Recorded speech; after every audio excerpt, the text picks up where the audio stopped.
Hello student, welcome back to my class. আমি আবারও চলে এসেছি ক্লাস 11 সেমিস্টার 2 সাতটা বইয়ের সহজ গাণিতিক প্রশ্নাবলী লেভেল 1 অঙ্কগুলোর গাণিতিক সমাধানের ক্লাস নিয়ে। আশা করি তোমরা প্রত্যেককেই আমার এই চ্যানেলের মধ্যে সেমিস্টার 2 সহজ গাণিতিক প্রশ্নাবলী লেভেল 1 অঙ্কগুলোর সমাধানের যে ভিডিওগুলো আপলোড করা হয়েছে সেগুলো দেখে কমপ্লিট করেছো। চলো তাহলে আমরা শুরু করছি আজকে উদ্দুস্থিতিবিদ্যা হাইড্রোস্ট্যাটিক থেকে অঙ্কগুলোর সমাধানের ক্লাস। কোশ্চেন নম্বর 1, 1 নম্বর কোশ্চেনে কি বলা হয়েছে, কেরোসিনের আপেক্ষিক গুরুত্ব 0.8 হলে এসআই পদ্ধতিতে কেরোসিনের ঘনত্বের মান লেখো। আচ্ছা, এখানে কেরোসিনের আপেক্ষিক গুরুত্ব দেওয়া আছে, সেখান থেকে আমাদের কেরোসিনের ঘনত্ব নির্ণয় করতে হবে। থিওরিতে আমরা দেখেছি কোনো পদার্থের আপেক্ষিক গুরুত্ব এর দুটো ফর্মুলা হয়। একটা হয় আপেক্ষিক গুরুত্ব এস ইজিক্যাল টু ঘনত্ব, পদার্থের ঘনত্ব বাই 4 ডিগ্রি সেলসিয়াস উষ্ণতায় জলের ঘনত্ব, অথবা আপেক্ষিক গুরুত্ব এস ইজিক্যাল টু ভি আয়তন পদার্থের ভর এবং সম আয়তন, অর্থাৎ ভি 4 ডিগ্রি সেলসিয়াস উষ্ণতায় সম আয়তন জলের ভর, তাই না? তো এইখানে আমাদের যেহেতু ঘনত্ব বের করতে বলছে, তাই আমাদের ঘনত্ব নিয়েই কাজ। প্রদত্ত আমাদের দেওয়া আছে কেরোসিনের আপেক্ষিক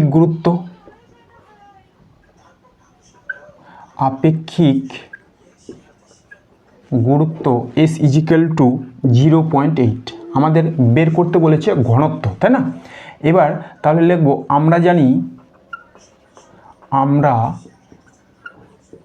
জানি পদার্থের আপেক্ষিক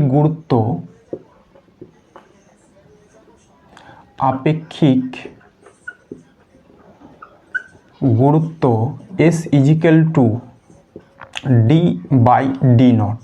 ওকে, যেখানে ডি হলো পদার্থের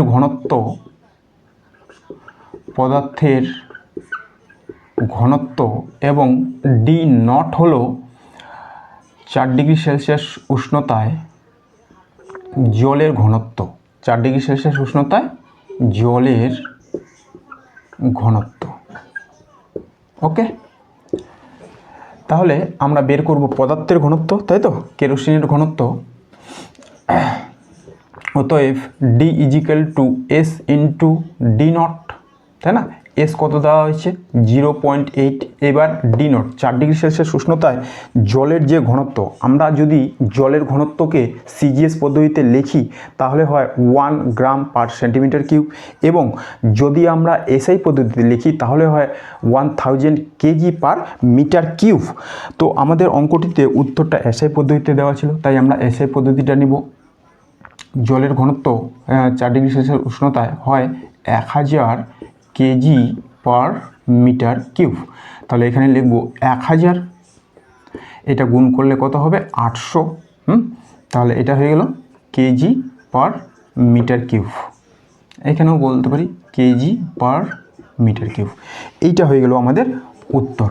ওকে, 1 নম্বর অঙ্ক কমপ্লিট। এরপর চলে গেলাম আমরা কোশ্চেন নম্বর 2।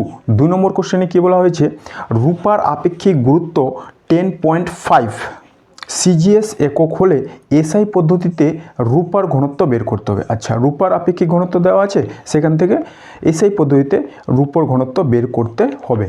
আপেক্ষিক গুরুত্বটা দেওয়া আছে সিজিএস এককে, হ্যাঁ, আর আমাদের উত্তর দেওয়া আছে এসআই পদ্ধতিতে। আচ্ছা, কোশ্চেন নম্বর 2। আমরা এইটুকু মুছে দিলাম, এইটুকু তো কাজেই লেগে যাবে। আচ্ছা, কোশ্চেন নম্বর 2, এইখানে আমাদের কি দেওয়া ছিল, রূপর, তাই তো? রূপর আপেক্ষিক গুরুত্ব প্রদত্ত। রূপর আপেক্ষিক গুরুত্ব কত দেওয়া আছে, এস ইজিক্যাল টু 10.5 সিজিএস একক। এবার এসআই পদ্ধতিতে রূপর ঘনত্ব বের করতে বলছে। আচ্ছা, এরপরে তাহলে আমরা লিখব পদার্থের আপেক্ষিক গুরুত্ব S equal to D by D naught. অতএব ডি, অর্থাৎ এখানে রূপর ঘনত্ব D equal to S into D naught. Okay, D যেখানে পদার্থের ঘনত্ব আর ডি নট হলো 4 ডিগ্রি সেলসিয়াস উষ্ণতায় জলের ঘনত্ব। এবার আমাদের এই যে আপেক্ষিক গুরুত্ব সেটা সিজিএস ইউনিট দেওয়া আছে, তাহলে আমরা কি করতে পারি, জলের যে ঘনত্ব সেটাকে সিজিএস ইউনিটটা নিব 1 গ্রাম পার সেন্টিমিটার কিউব, তাই না, 1 গ্রাম পার সেন্টিমিটার কিউব। তাহলে আমরা মানটা বসাবো, এস কত দেওয়া আছে 10.5, ডি কত 1 গ্রাম পার সেন্টিমিটার কিউব। তাহলে এটা গুণ করলে হলো 10.5 গ্রাম সেন্টিমিটার কিউব। আমাদের উত্তরটা কিসে চাইছে, এসে পদ্ধতিতে, তাহলে গ্রামকে করতে হবে কেজি এবং সেন্টিমিটার কিউবকে করতে হবে মিটার কিউব। আচ্ছা, তাহলে কিভাবে করব, এটা হলো 10.5 ইন্টু 1000 ইন্টু 10 টু দি পাওয়ার 1000 দিয়ে ভাগ করব 10 টু দি পাওয়ার -3, তাহলে এটা হয়ে গেল কেজি। আর আমাদের সেন্টিমিটার কিউবকে মিটার কিউবিকে করতে হবে, অর্থাৎ 3টা সেন্টিমিটার আছে এখানে, প্রত্যেকটাকে মিটার করতে হবে, তাহলে হবে 10 to the power -2 into 10 to the power -2 into 10 to the power -2, এটা হয়ে গেল মিটার কিউব। আচ্ছা, তাহলে আমরা কি পাবো, 10.5, এখানে 2, 4, 6টা -10, 6টা -10 যদি উপরে যায় তাহলে উপরে প্লাস হয়ে যাবে, আর এখানে একটা -10 টু দি পাওয়ার -3 ছিল, তাহলে শেষমেশ থাকবে 10 to the power 3 KG per metre cube. এবার উত্তরে কি দেওয়া আছে, উত্তরে দেওয়া ছিল এই পাওয়ারটা নেই, তাহলে 1000 দিয়ে এটাকে গুণ করে দিলে আমরা পাবো 10,500 কেজি পার মিটার কিউব। এইটা হয়ে গেল আমাদের উত্তর। ওকে, তাহলে 2 নম্বর অঙ্ক কমপ্লিট। এরপর আমরা করছি কোশ্চেন নম্বর 3 নম্বর কোশ্চেনে কী বলা হয়েছে, 1 লিটার দুধের ভর 1032 গ্রাম, ওই দুধে আয়তনের অনুপাতে 4% মাখন আছে, মাখনের আপেক্ষিক গুরুত্ব 0.865 হলে মাখন তোলা দুধের ঘনত্ব নির্ণয় করো। আচ্ছা, আমাদের শুধুমাত্র মাখন তোলা দুধের ঘনত্ব বের করতে হবে। এইখানে অঙ্কটিতে আমাদের টোটাল ভর দেওয়া আছে 1032 গ্রাম, তাই না, এর মধ্যে আয়তনের অনুপাতে 4% মাখন আছে, তাই তো। তাহলে আমাদের মাখন তোলা দুধের ঘনত্ব বের করতে হলে আমরা যদি শুধুমাত্র মাখন তোলা দুধের ভর আর আয়তন বের করে নিতে পারি, তাহলেই আমরা তার ঘনত্ব বের করতে পারবো। কারণ ঘনত্ব সমান সমান কী হয়, ঘনত্ব সমান সমান হয় কি, ভর বাই আয়তন, তাই না, ভর বাই আয়তন। তাহলে শুধুমাত্র যদি আমরা দুধের ভর এবং দুধের আয়তন বের করে নিতে পারি মাখন বাদ দিয়ে, তাহলেই আমরা দুধের ঘনত্ব পেয়ে যাব। ঠিক আছে, তাহলে আমাদের এই অঙ্কটিতে কি দেওয়া আছে, কোশ্চেন নম্বর 3 দেওয়া ছিল 1 লিটার দুধ, হ্যাঁ, তার মানে এটা হচ্ছে মাখন সহ। এখানে লিখব আমরা মোট আয়তন, হ্যাঁ, মোট আয়তন কত, মোট আয়তন 1 লিটার অর্থাৎ 1000 সিসি, 1000 সিসি হলো মোট আয়তন। এরপরে আয়তনের অনুপাতে এতে 4% মাখন ছিল, তাহলে লিখব মাখনের আয়তন এটা হবে 1000 ইন্টু 4% সমান 1000 ইন্টু 4/100, তাই না, দুটো শূন্য কেটে গেল, তাহলে থাকছে কত 40 সিসি। তাহলে মাখনের আমরা আয়তন পেয়ে গেলাম। আবার টোটাল ভর দেওয়া ছিল, তাই না, এখানে বলেছে যে মোট ওজনটাও দেওয়া আছে, মোট ওজন কত 1032 গ্রাম, অর্থাৎ দুধ আর মাখন এই দুটো মিলে যে ওজন সেটা হচ্ছে 1032। এবার শুধুমাত্র মাখনের আয়তন আমরা বের করে নিতে পারলাম। এবার যদি শুধুমাত্র মাখনের ভরটাও বের করে নিতে পারি, তাহলে আমরা এখান থেকে এটাকে মাইনাস করলে দুধের আয়তন পেয়ে যাব, এবং এখান থেকে এই মাখনের ভরকে মাইনাস করলে আমরা শুধু দুধের আয়তন ভরটাও পেয়ে যাব। ওকে, এবার এই মাখনের ভর বের করার জন্য আমাদের কোন রাশিমালাটি দেওয়া আছে, বলা হয়েছে মাখনের আপেক্ষিক গুরুত্ব 0.865। এবার আমরা কি জানি, আপেক্ষিক গুরুত্ব মাখনের দেওয়া আছে, আমরা জানি আমরা জানি আপেক্ষিক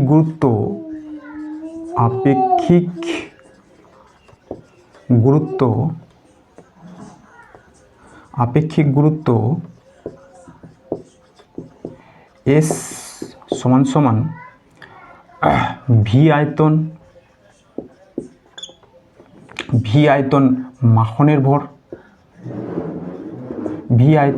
মাখনের ভর বাই 4 ডিগ্রি সেলসিয়াস উষ্ণতায় ভি আয়তন জলের ভর, তাই না? এটা আমরা জানি। এই ভি বলতে কাকে বোঝানো হয়েছে? ভি বলতে কিন্তু বোঝানো হয়েছে আমাদের যে 40 সিসি মাখন বের হলো তার আয়তন, তাই না? তাহলে আমরা বলতে পারি 40 সিসি, অতএব লিখব 40 সিসি মাখনের ভর সমান সমান এই আপেক্ষিক গুরুত্ব ইন্টু 4 ডিগ্রি সেলসিয়াস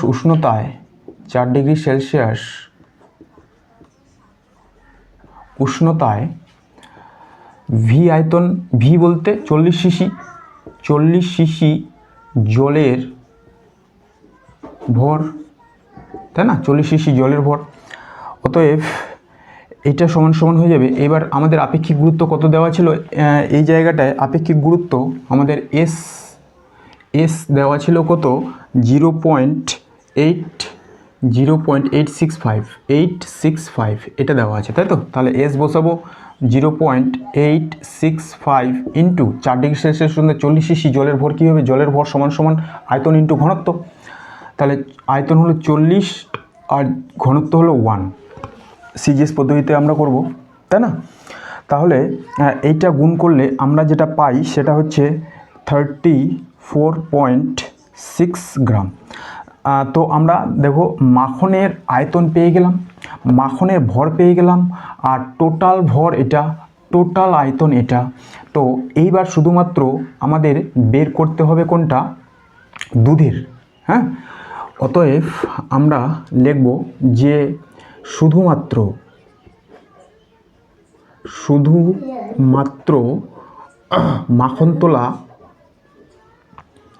মাখন তোলা দুধের ভর, শুধুমাত্র দুধের ভর কত হবে?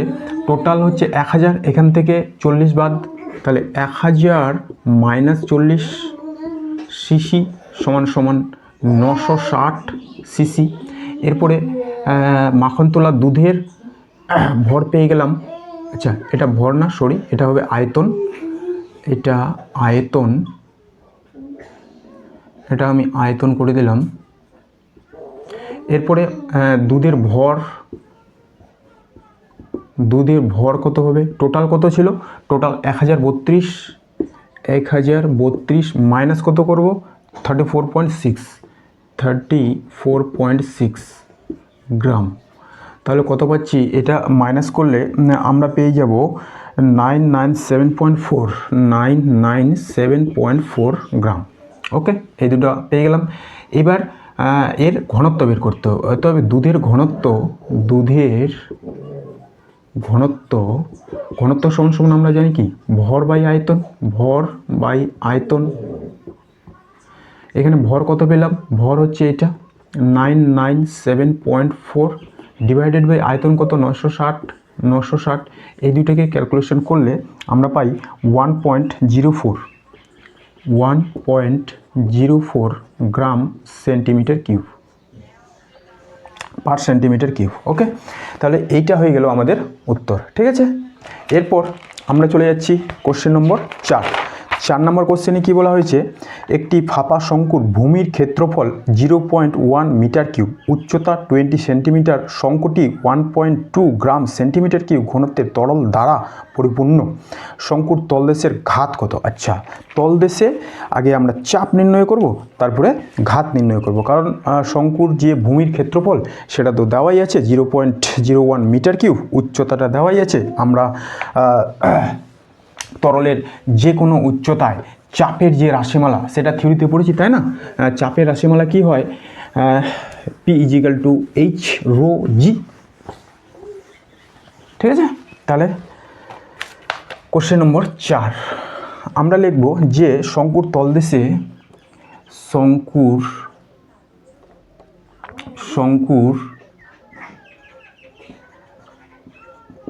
তলদেশে চাপ সমান সমান P = H rho G। H কত? এখানে H দেওয়া হয়েছে 20 সেন্টিমিটার, তাই না? H 20 centimetre. রো কত? ঘনত্ব 1.2। আর আমাদের G CGS নিতে হবে, তাহলে 980। এটা চাপ 9 সেন্টিমিটার স্কোয়ার। আচ্ছা, এরপরে আমাদের বের করতে বলছে শঙ্কুর তলদেশে ঘাত। অতএব শঙ্কুর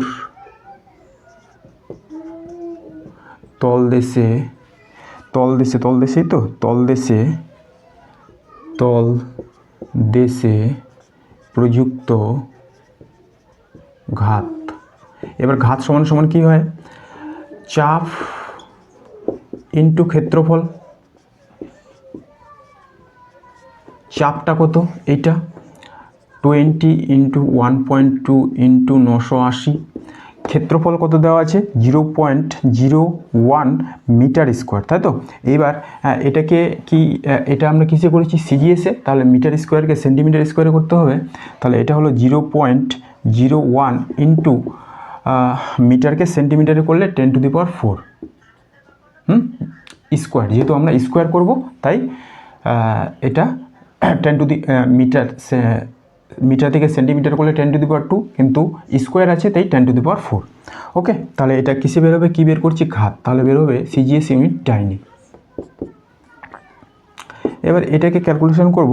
এটাকে ক্যালকুলেশন করলে আমরা পেয়ে যাই 23.52 ইন্টু 10⁵ ডাইন। এখান থেকে নিউটনে করলে 23.5 নিউটন। ওকে, তাহলে 4 নম্বর কোশ্চেন কমপ্লিট।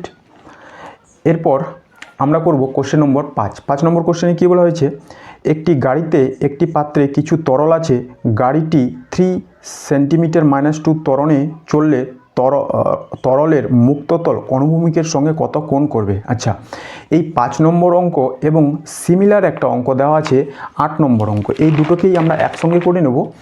একটি পাত্রে কিছুটা তরল রাখা আছে, পাত্রটিকে অনুভূমিক ত্বরণ এ প্রদান করা হলো, তরলের মুক্ততলটি অনুভূমিকের সঙ্গে কত কোণ করবে? এখানে বলা হয়েছে যে একটা পাত্রে কিছু তরল আছে, তাকে এ অনুভূমিক ত্বরণ নিয়ে সামনের দিকে অগ্রসর করা হচ্ছে, ফলে তরলের মুক্ততল অনুভূমিকের সঙ্গে কত কোণ করবে? আর এটাতে ছিল একটা গাড়ি, একটি পাত্রে কিছু তরল নিয়ে যাচ্ছে, এই গাড়িটি 3 × 10⁻² ত্বরণে চললো, এর মুক্ততল অনুভূমিকের সঙ্গে কত কোণ করবে? দুটো একই অঙ্ক। তাহলে দেখো, আমরা কোশ্চেন নম্বর 5 অথবা 8 এর জন্য এই পিকচারটা করে রেখেছি। এখানে কি বলা হয়েছে যে একটি গাড়ি অথবা একটি পাত্র ধরলাম, এর মধ্যে কিছু তরল পরিপূর্ণ ছিল। এইবার এই গাড়িটি যখন এ ত্বরণের সামনের দিকে অগ্রসর হবে, তাহলে তরলের এই যে মুক্ততল যেটা প্রথমে অনুভূমিক অবস্থায় ছিল, সেটা কিছুক্ষণ পর এইরকমভাবে এই অনুভূমিকের সঙ্গে একটা অ্যাঙ্গেলে যুক্ত থাকবে, একটা অ্যাঙ্গেল করে দেবে। তাহলে আমাদের বের করতে হবে এই যে অ্যাঙ্গেল থিটা, যেটা এই অনুভূমিক তলের সঙ্গে করেছে, এর মান কত? থিটা সমান সমান কত হবে? তো এই অঙ্কটিতে আমরা কি করব, ধরে নেব এই অ্যাঙ্গেলটা হচ্ছে থিটা। লিখলাম ধরি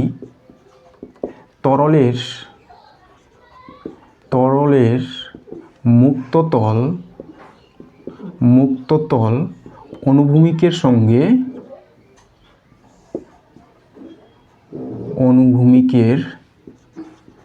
সঙ্গে থিটা কোণ করে। ঠিক আছে, এরপরে এই যে নততল এর মতো অংশটা পাচ্ছি তার যে কোনো একটা পয়েন্টে ধরলাম, এই পয়েন্টে একটা কণার ভর m এবং নততল বরাবর কোনো জলকণার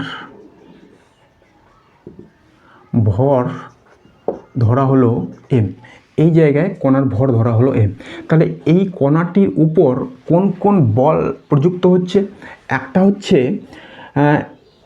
এই কণাটির উপর গাড়িটি যখন এ ত্বরণের সামনের দিকে এগিয়ে যাবে, এর ফলে এর পিছন দিকে একটা বল প্রযুক্ত হবে, যেটাকে আমরা বলবো অলিক বল বা সিউডো ফোর্স। সেটা কত হয়? কণার ভর ইন্টু ত্বরণ, F = ma। তাহলে এইটা হলো আমাদের অলিক বল। এবং কণার নিজস্ব যে ভর, তার জন্য ওজন বল কাজ করবে পৃথিবীর কেন্দ্রাভিমুখে। এইটা হলো mg, নিচের দিকে কাজ করছে, mg কাজ করছে নিচের দিকে। এটা যদি থিটা হয়, তাহলে আমরা নততলের মধ্যে অনেকবার এর ডায়াগ্রামগুলো করেছি, এটাও হবে থিটা। তাহলে এই দিক বরাবর mgর যে উপাংশ কাজ করবে সেটা হলো mg cos থিটা, এবং এদিক বরাবর যে উপাংশ কাজ করবে সেটা হয় mg sin থিটা। আবার fa বল এর এই নততল বরাবর যে উপাংশটা হবে, তাই না, এটা যদি থিটা হয় তাহলে এটাও থিটা, কারণ এর আর এটা সমান্তরাল, এই অনুভূমিক তলটা আর এই যে fa বরাবর রেখাটা সেটা সমান্তরাল, তাহলে এটা হবে থিটায়। তাহলে F = ma এর এই দিকে উপাংশটা হবে ma cos থিটা। তাহলে পার্টিকুলারলি এখন এই পয়েন্টে m ভরের বস্তুর উপর একদিকে কাজ করছে mg sin থিটা, একদিকে কাজ করছে আমাদের ma cos থিটা।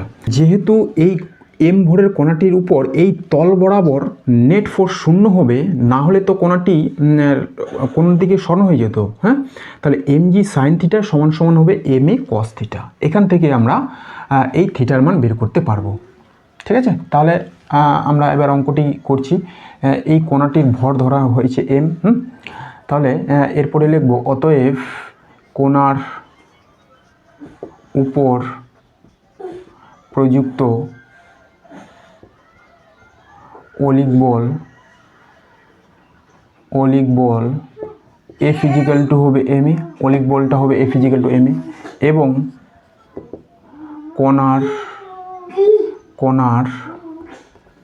কণার ওজন সেটা হয়ে যাবে mg। এরপরে আমরা লিখব যে কণার উপর প্রযুক্ত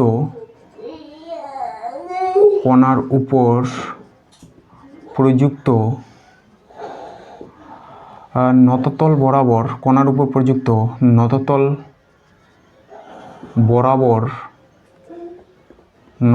বরাবর f এর উপাংশ F = m এর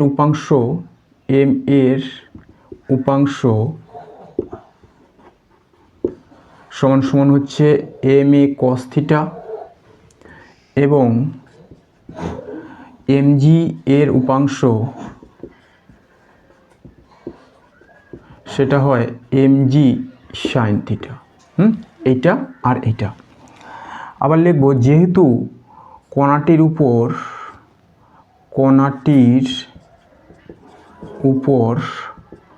নততল বরাবর নেট ফোর্স শূন্য, তাই আমরা বলতে পারি ma cos থিটা, আচ্ছা আগে mg sin থিটা লিখছি, mg sin theta = ma cos theta, তাই না? নততল বরাবর নেট ফোর্স শূন্য, অতএব আমরা লিখব sine theta by cos theta equal to M A by M জি।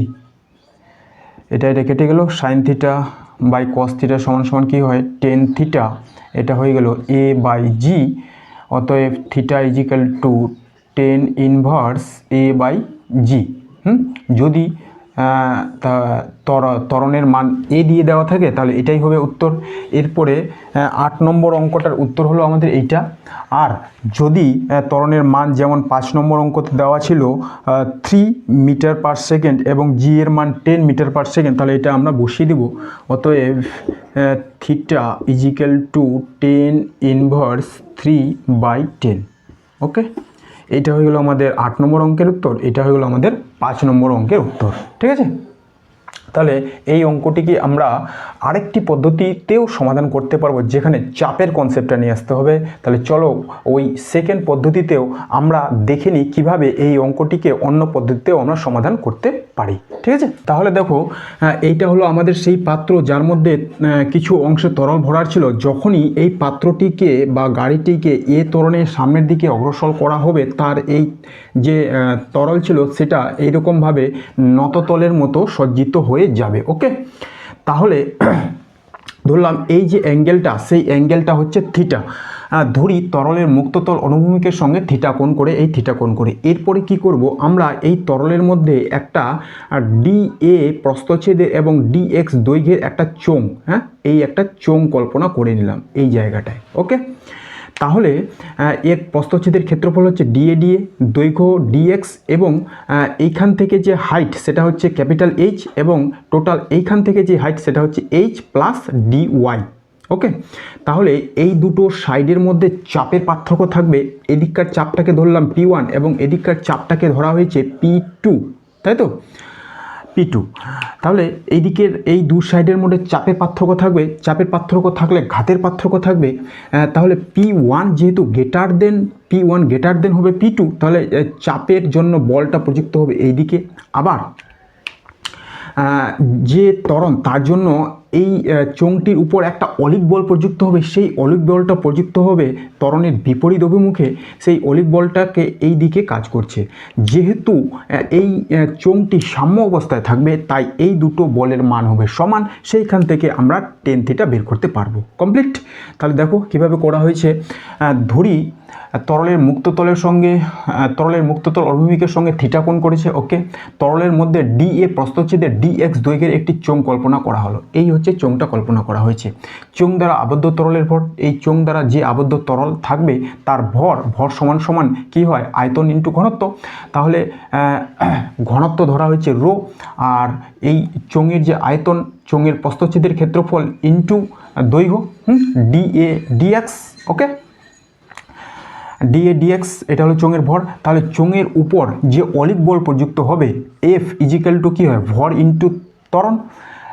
তাহলে ভরটা আমরা বের করে নিলাম, এটা ই ডিএ ডিএক্স এ, এটা হয়ে গেল আমাদের অলিক বল, যেটা এই অভিমুখে প্রযুক্ত হচ্ছে। এবার চোঙের এই প্রান্তের মধ্যে চাপের পার্থক্য থাকবে। কেন? কারণ এই হাইটটা এইচ, এই হাইটটা এইচ প্লাস ডিওয়াই, তাই তো।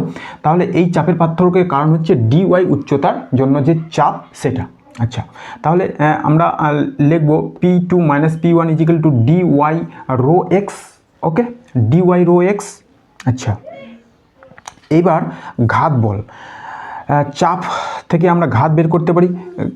ঘাত সমান সমান চাপ ইন্টু ক্ষেত্রফল, তাহলে চাপ হচ্ছে আমাদের ডিওয়াই রো জি, এটা হলো চাপ, আর ক্ষেত্রফল হচ্ছে ডিএ। ওকে, এখন এই ঘাত বল এর অভিমুখ এদিকে, চাপের অভিমুখ এদিকে, অলিক বলের অভিমুখ এদিকে, এই দুটো বল হবে সমান। অতএব লিখলাম ডিওয়াই রো জি ডিএ ইজিক্যাল টু আমাদের আগে যে অলিক বলটা বের করেছি সেটা ই ডিএ ডিএক্স এ, এই দুইটাকে সমান করে দেবো। তাহলে এই ই এর সঙ্গে এই ই কেটে যাবে, ডি এর সঙ্গে ডিএ কেটে যাবে। তাহলে এখানে থাকছে ডিওয়াই বাই ডিএক্স, এদিকে থাকলো এ, আর এই জিটা নিয়ে গেলাম এই পারে। ওকে, তাহলে আমরা পাচ্ছি d y by d x equal to A by G. আবার ডিওয়াই এই অংশটা, ডিএক্স এই অংশটা, এটা সমান সমান কী হয়, ডিওয়াই বাই ডিএক্স লম্ব বাই ভূমি সমান সমান টেন থিটা, তাই না। তাহলে a by G equal to তাহলে tan theta equal to a by G, অতএব theta equal to tan inverse a by G. এবার এখানে a এর মান জি এর মান আমাদের এই 5 নম্বর অঙ্কতে দেওয়া আছে, সেটা বসিয়ে দেবো। অতএব theta equal to tan inverse 3/10, এটা হয়ে গেল উত্তর। আর যেটা 8 নম্বর অঙ্ক সেটার উত্তর শুধুই টেন ইনভার্স a বাই জি। ওকে, তো আমরা এই দুটো অঙ্ককে এইভাবেও করতে পারি, অথবা আগে যেভাবে দেখলাম সেভাবেও করতে পারি। ওই মেথডটা আমাদের কাছে পরিচিত ছিল, আর এই মেথডটা আমরা এখানে নতুন শিখলাম। ওকে, এরপর আমরা করছি কোশ্চেন নম্বর 6 নম্বর কোশ্চেনে কী বলা হয়েছে, একটি পাথরের জলে ওজন 18 গ্রাম, কেরোসিনে ওজন 20 গ্রাম, কেরোসিনের আপেক্ষিক গুরুত্ব দেওয়া আছে 0.8। পাথরখণ্ডের ভর, আয়তন এবং ঘনত্ব নির্ণয় করতে হবে। আচ্ছা, পাথরের জলে ওজন দেওয়া আছে, কেরোসিনে ওজন দেওয়া আছে। তাহলে আমরা কি করব, এখানে ধরে নেব পাথরখণ্ডের ধরি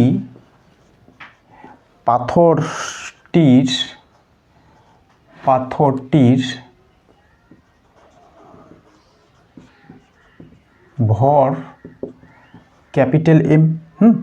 তাহলে পাথরটির ওজন কত হবে, ওজন হয়ে যাবে mg, এবং এর আয়তন ধরে নিই সেটা হলো v। যদি পাথরের আয়তন v হয়, একে জলে কিংবা কেরোসিনে যখন নিমজ্জিত করব, তাহলে সে এই সম আয়তনের জলকে অপসারিত করবে। তাহলে এদিকে আমরা করছি কি, অতএব পাথরটি দ্বারা অপসারিত জলের আয়তন কত হবে, সেটাও হবে ভি আয়তনের জলকে অপসারিত করবে। এবার এই অপসারিত জলের ভর কত হবে, অতএব এই অপসারিত জলের ভর সমান সমান কী হয়, আয়তন ইন্টু ঘনত্ব, ভি ইন্টু রো।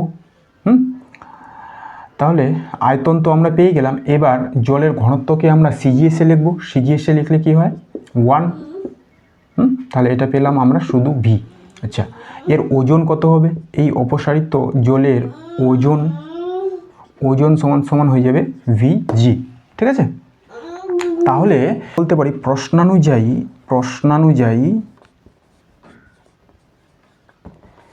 টোটাল ওজন এমজি, সেইখান থেকে ও ভিজি ওজনের জলকে অপসারিত করেছে, ভিজি ইজিক্যাল টু এটা মাইনাস এটা করে আমরা যেটা পাই সেটা হচ্ছে 18। টোটাল ওজন থেকে যে জলকে অপসারিত করবে তার ওজন মাইনাস করে আমরা 18 পেয়েছি, তাই না? তাহলে এটাকে নাম দিলাম আমরা 1 নম্বর সমীকরণ। সেম ঘটনাটা ঘটবে কেরোসিনের ক্ষেত্রে, তাই না? কেরোসিনের ক্ষেত্রেও পাথরটার ভর একই থাকবে, পাথরটার ওজন mg একই থাকবে, আর পাথরটার আয়তন একই থাকবে। তাহলে সে কত জলকে অপসারিত করবে, সে জলকে অপসারিত করবে হচ্ছে ভি আয়তনের। ফলে সব কিছু সিমিলার করে আমরা লিখতে পারি অনুরূপে কেরোসিনের জন্য, এটা হচ্ছে জলের জন্য করলাম, অনুরূপে কেরোসিনের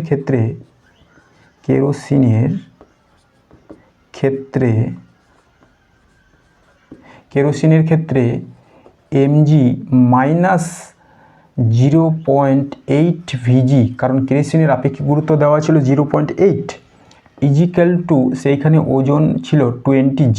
এটাকে নাম দিলাম আমরা 2 নম্বর। ওকে, এরপর আমরা কি করব, আমরা 2 মাইনাস 1 করে দেব, 2 মাইনাস 1 করে পাই। তাহলে লিখলাম mg minus 0.8 VG equal to 20g, mg minus VG equal to 18g।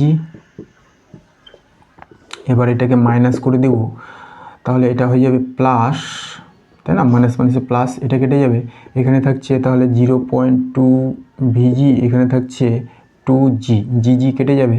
অতএব ভি ইজিক্যাল টু 2/0.2, এটা করলে হয় আমাদের 10 সেন্টিমিটার কিউব। ইউনিটটা সিজিএসে বের হবে। আচ্ছা, তাহলে আমরা কি বের করলাম, পাথরখণ্ডটির আয়তনটা বের করে নিলাম। ওকে, এরপরে আমরা 1 নং সমীকরণে এই ভি এর মান বসিয়ে এমটা বের করছি, তাই তো। তাহলে 1 নং থেকে পাই 1 নং থেকে পাই M G minus V V ভিটা কত এখানে 10 জি ইজিক্যাল টু 18 জি, অতএব M G equal to 28 G. তাহলে জি জি কেটে যাবে, তাহলে এম ভর সমান সমান পেয়ে গেলাম 28। এটা কি ইউনিটে হবে, এটা হবে গ্রাম। ভর সমান সমান 28 গ্রাম। এরপর কি বের করতে বলছে, ঘনত্ব।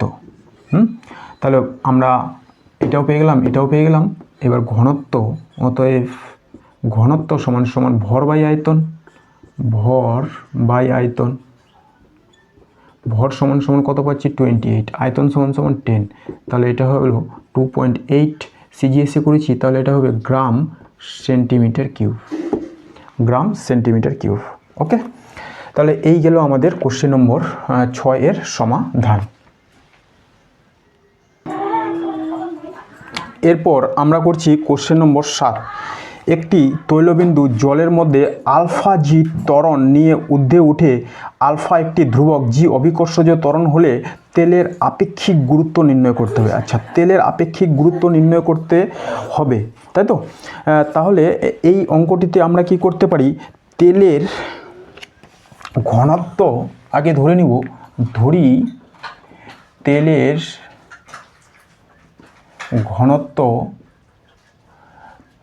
ঘনত্ব ইজিক্যাল টু ক্যাপিটাল ডি, এবং আর ধরে নিই আমরা জলের ঘনত্ব সেটা হলো স্মল ডি, এবং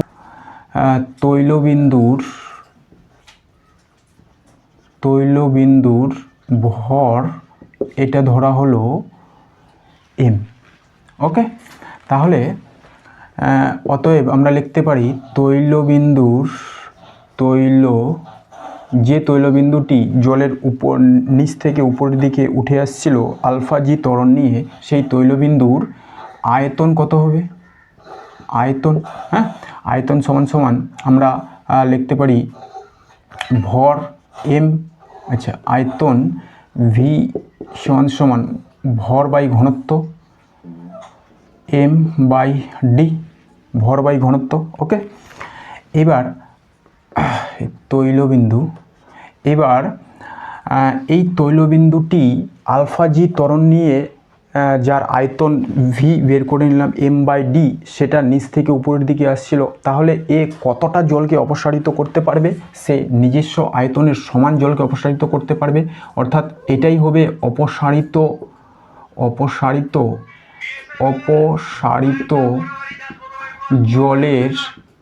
জলের আয়তন, এটাই হবে অপসারিত জলের আয়তন। তাহলে অপসারিত জলের আয়তন যদি আমরা পেয়ে যাই, অতএব আমরা লিখব অপসারিত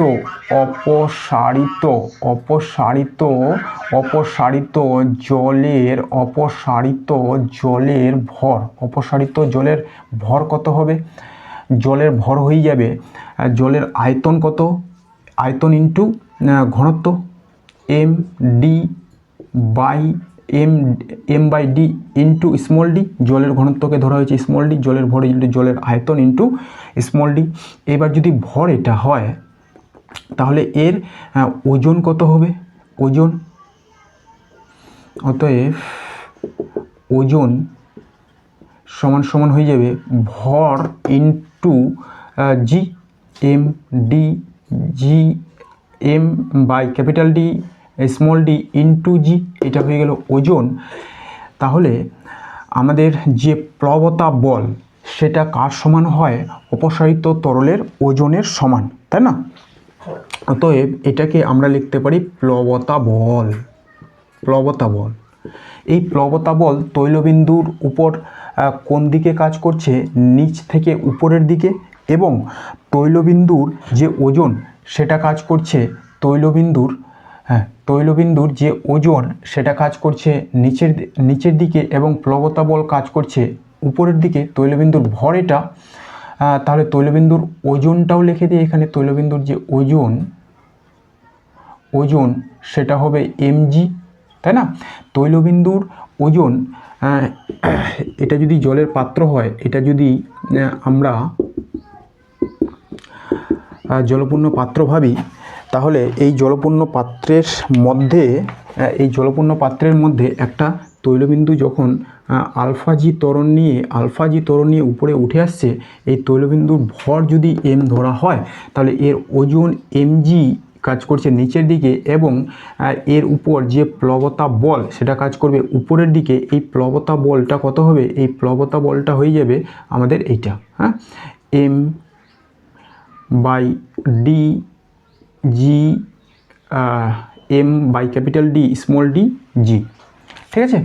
এই অতিরিক্ত পরিমাণ, অর্থাৎ নিম্নমুখী বল এবং ঊর্ধ্বমুখী বল মাইনাস করে যেটা আমরা পাবো, ঊর্ধ্বমুখী বল মাইনাস নিম্নমুখী বল মাইনাস করে যে নেট ফোর্স পাবো, তার জন্য এই আমাদের তৈলবিন্দুটি আলফা জি ত্বরণ নিয়ে উপরের দিকে উঠে আসছিল। ওকে, তাহলে লিখব অতএব তৈলবিন্দুর উপর ক্রিয়াশীল নেট ফোর্স, অতএব তৈলবিন্দুর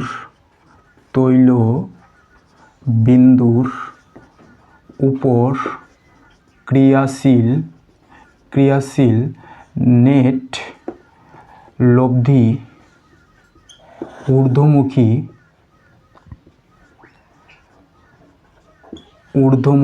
বল,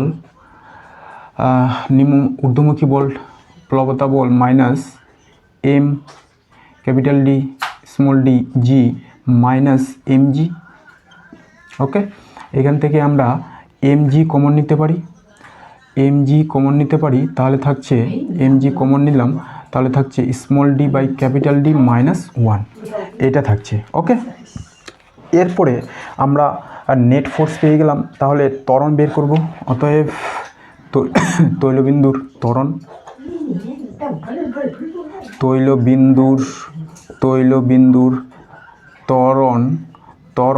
A ইজিক্যাল টু বল F নেট বাই ভর m। F নেট আমরা কত পেলাম? mg small D capital D minus 1 by m, এটা কেটে যাবে, তাহলে কি থাকছে? এখানে থাকছে g D by capital D minus 1। এটা হচ্ছে আমাদের বের হলো ত্বরণ এ। আর প্রশ্নানুযায়ী যে ত্বরণের মান সেটা কত দেওয়া আছে? সেটা দেওয়া আছে আলফা জি। অতএব আমরা লিখব প্রশ্নানুযায়ী alpha G equal to G D by D minus 1, G কেটে যাবে, অতএব alpha equal to D minus G minus পেয়ে যাব D by capital D equal to alpha plus 1। এবার এই ডি বাই ক্যাপিটাল ডিটা কি? স্মল ডিটা ছিল জলের ঘনত্ব এবং ক্যাপিটাল ডিটা ছিল তৈলবিন্দুর বা তেলের ঘনত্ব, তাই তো? আমাদের বের করতে বলেছে তেলের আপেক্ষিক গুরুত্ব, তাই না? তো আমরা কি জানি যে তেলের আপেক্ষিক গুরুত্ব কি হয়? তেলের আপেক্ষিক গুরুত্ব সেটা হয়, তেলের আপেক্ষিক গুরুত্ব S সমান তেলের ঘনত্ব বাই জলের ঘনত্ব, 4 ডিগ্রি সেলসিয়াস উষ্ণতা জলের ঘনত্ব, তাই না? আচ্ছা, সরাসরি আমি 4 ডিগ্রি সেলসিয়াস এ জলের ঘনত্ব লিখে দিলাম। এটা আমরা কত পেলাম? তেলের ঘনত্ব কোনটা? ক্যাপিটাল ডিটা। তাহলে এটাকে যদি আমরা উল্টে দিই, আমাদের দরকার হচ্ছে ডি, তেলের ঘনত্ব ডি আর জলের ঘনত্ব small D by capital D alpha plus 1। তাহলে capital D by small D কী হবে? 1 বাই আলফা প্লাস 1, তাই না? তাহলে এইটা হচ্ছে আমাদের উত্তর, 1 বাই আলফা প্লাস 1। ঠিক আছে? আচ্ছা, কোশ্চেন নম্বর 8 আমাদের আগেই কমপ্লিট করা হয়ে গেছে। এরপর আমরা শুরু করছি কোশ্চেন নম্বর 9। 9 নম্বর কোশ্চেনে কী বলা হয়েছে? রো ঘনত্বের তরল দিয়ে একটি চোঙাকার পাত্র কত গভীরতা পূর্ণ করলে দেওয়ালের ঘাত তলদেশের ঘাতের সমান হবে। আচ্ছা, পাত্রে দেওয়ালে যে প্রযুক্ত ঘাত পাত্রের ঘাত তলদেশের ঘাতের সমান হবে। তাহলে এই অঙ্কটিতে আমরা কি করব, এই যে পাত্র ধরলাম তার এইচ গভীরতা পর্যন্ত তরল পরিপূর্ণ করা হলো।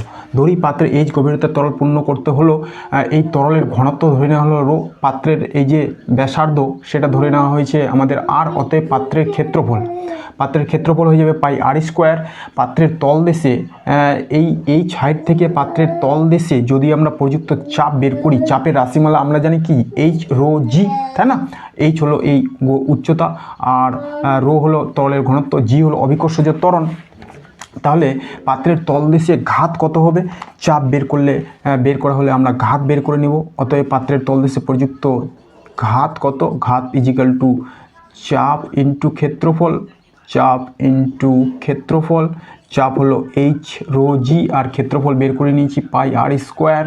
ওকে, আচ্ছা, তাহলে এই যে ঘাত সেটা বলেছে যে পাত্রের দেওয়ালে যে এটা চোঙ ছিল, হ্যাঁ, এই চোঙের বক্রতলের উপর যে ঘাত প্রযুক্ত করবে তার সমান হবে। তাহলে এই চোঙের একদম উপরের যে বিন্দু সেইখানে চাপ কত প্রযুক্ত হবে, সেখানে চাপ প্রযুক্ত হবে 0, এবং এই চোঙের একদম নিচের যে বিন্দু সেখানে চাপ প্রযুক্ত হবে এইচ রো জি। তার মানে এই চাপটা পার্শ্বতলগুলোর উপর কী করছে, ভেরি করছে। ফলে আমরা গড় চাপ নির্ণয় করব। তাহলে বলতে পারি যে তরল দ্বারা তাই না, তরল দ্বারা পাত্রের পার্শ্বতলের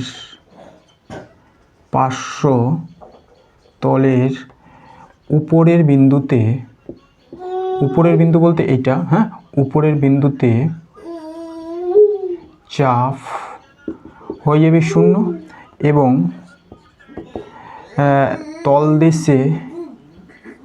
তলদেশে একদম নিম্নের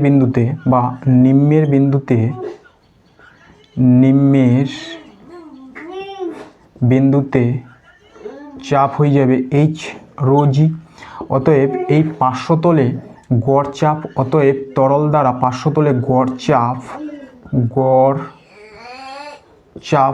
0 plus H rho G by 2 equal to H rho G by 2। ঠিক আছে, H rho G by 2। Okay, এরপর গড় চাপ বের করলাম, তাহলে আমরা ঘাত বের করতে পারবো, তাই না? অতএব এরপর আমরা কি করব, পার্শ্বতলের উপর তরল দ্বারা প্রযুক্ত ঘাত বের করব, তাই না? তাহলে পার্শ্বতলের উপর তরল দ্বারা প্রযুক্ত ঘাত কি হয়, গড় চাপ ইন্টু পার্শ্বতলের ক্ষেত্রফল।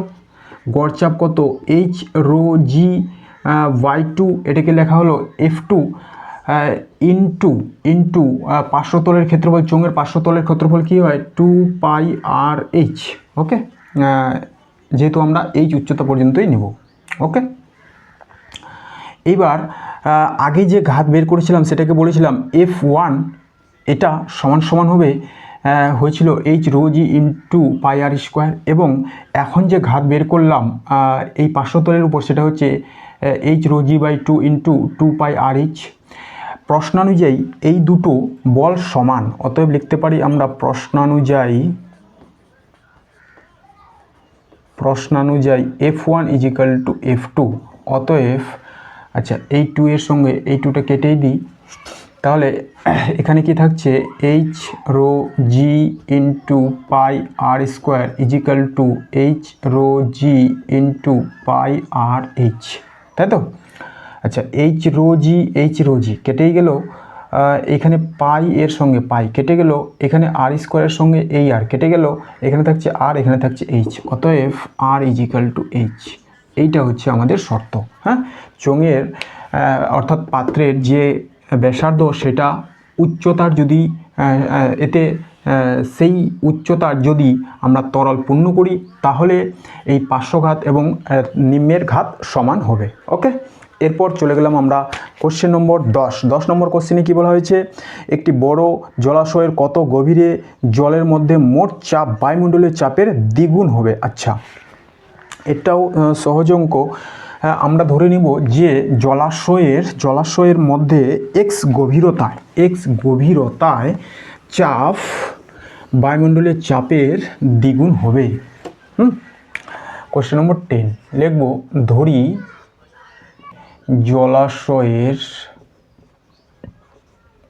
জলাশয়ের মধ্যে x গভীরতায় চাপ বায়ুমণ্ডলীয় চাপের দ্বিগুণ